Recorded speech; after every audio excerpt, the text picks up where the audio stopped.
tell you a story.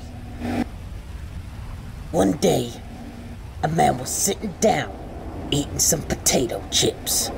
When he farted, he felt a horrible pain and looked down.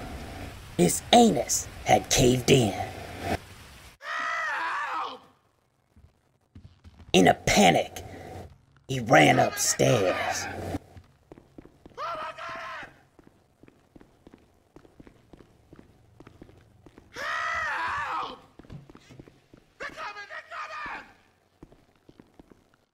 As he stared at himself in the mirror, he realized that he couldn't handle the realities of a life without an anus.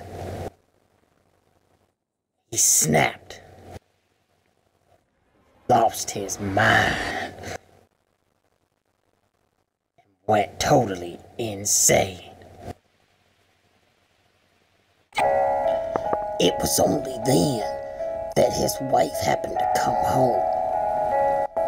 She heard shuffling from the upstairs bathroom and went to investigate. What she saw, she would never forget.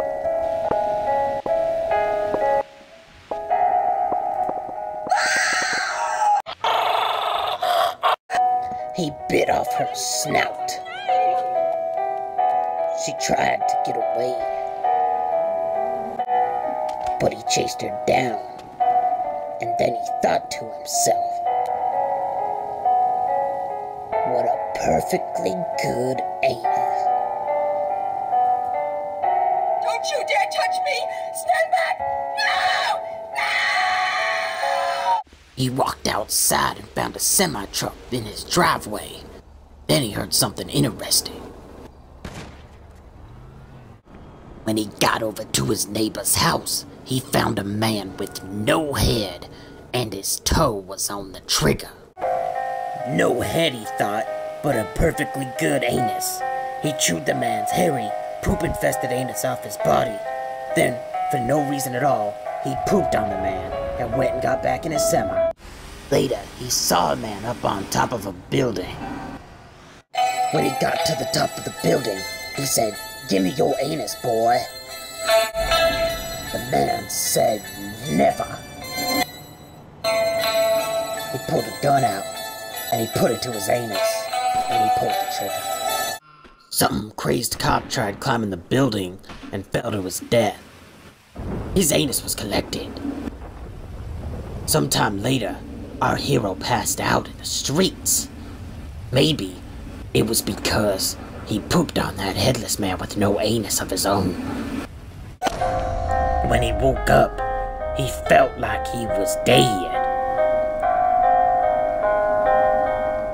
In an attempt to revitalize himself, he yanked the IV out of his arm and shoved it in the paramedic's anus.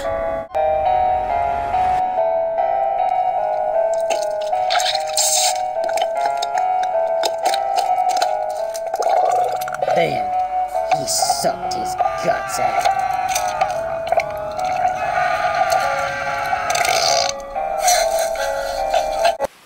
Eventually, his 10 anuses turned into 100, and that turned into 100,000. He had his own swimming pool full of anuses.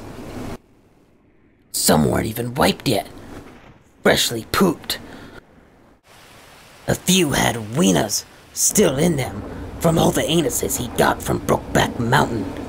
He had anus rings, anus glasses that took 2 anuses. He sold anuses on the black market, where he bought his own country, Anustopia, where he lived stenchfully ever after.